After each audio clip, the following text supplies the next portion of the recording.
అక్క నమస్తే. నమస్తే. ఎట్లా అనిపిస్తుంది బోనాలు ఈసారి ఏర్పాట్లు ఎట్లున్నాయి? చాలా ఆనందంగా ఉంది. బోనాల ఏర్పాట్లు చాలా డిసిప్లిన్డ్గా జరిగాయి. మార్పు కనిపిస్తుంది. అంటే మొన్న గద్దరన్న అవార్డులు కూడా ఇవ్వడం జరిగింది. ఎలా అనిపించింది సార్ మీకు? ఈ బోనాలకు ముందు కూడా ఇది జరగడం జరిగింది. ప్రజారాజ్యం వచ్చిందని ప్రజలకు ప్రూవ్ అవుతుంది. అంతా బాగా అనిపించింది అక్క ఏర్పాట్లు, పబ్లిక్ ఇదంతా ఎట్లుంది? అంటే బోనాల గురించి మీరు ఒక మాటలో చెప్పాలంటే ఏం చెప్తారు?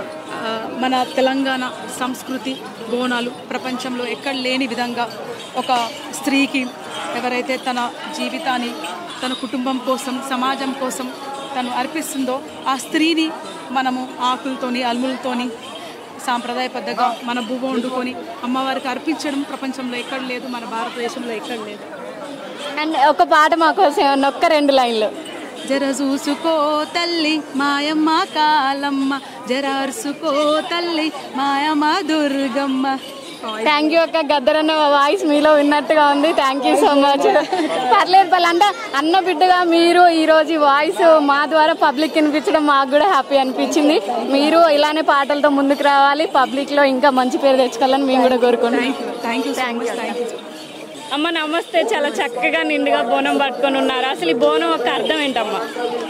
మనం ఏటా అందరూ చల్లగా ఉండాలి అని చెప్పి మనం ఈ పండుగను చేసుకుంటాము. అది కూడా ఆడవాళ్ళందరూ కలిసికట్టుగా ఇది ఒక పెద్ద సంబరం లాగా చేసుకుంటాము.